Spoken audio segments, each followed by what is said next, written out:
Քո հրաշքն ամեն օր ուղերձների շարք, թշնամու զենքերը և պատերազմի մարտադաշտը։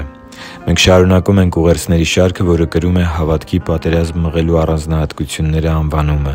Այս ուղերձի մեջ անդրադառնալու ենք Քրիստոսի աշակերտների դեմ նրանց հոգևոր թշնամու՝ սատանայի կողմից կիրառվող հոգևոր զենքերի և հոգևոր պատերազմի մարտադաշտի մասին Աստվածաշնչի փոխանցած ճշմարտություններին։ Սիրելի՛ բարեկամ, սատանան միայն մեկ զենք է կիրառում, սակայն տարբեր դրսևորումներով։ Նրա հիմնական զենքը սուտն է։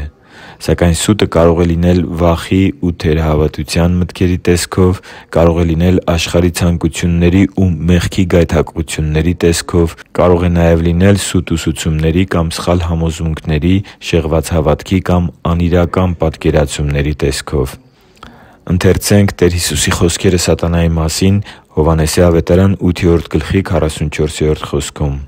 «Նա սկզբից ևեթ մարդասպան էր և ճշմարտության մեջ չմնաց, որովհետև նրա մեջ ճշմարտություն չկա։ Երբ նա ստում է, ինքն իրեն է արտահայտում, որովհետև ստախոս է և կեղծիքի հայր է» Սատանայի միակ զենքը սուտն է։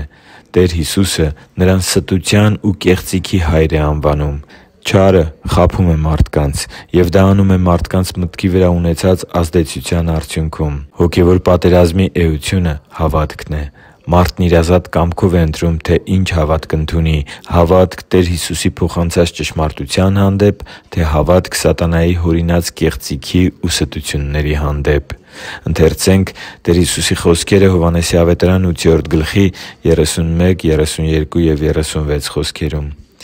«Այդժամ Հիսուսն իրեն հավատացած հրեաներին ասաց.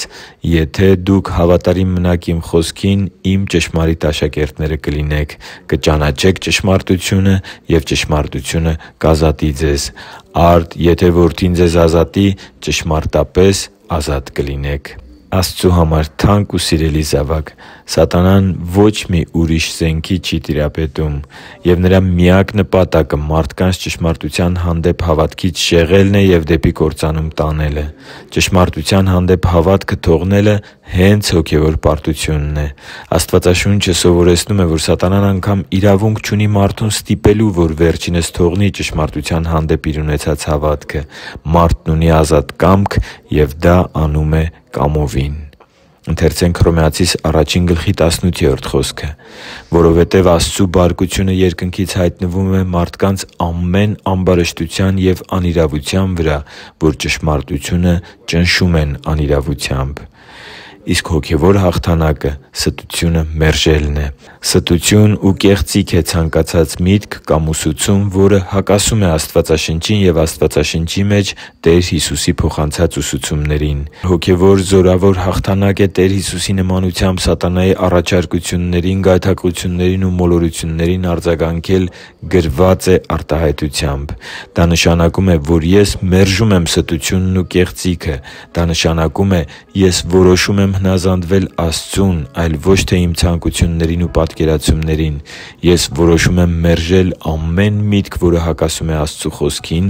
հակառակվել սատանային և հնազանդվել Աստծուն։ «Արդ հնազանդվեք Աստծուն, հակառակ կանգնեք սատանային, և նա կփախչի ձեզանից»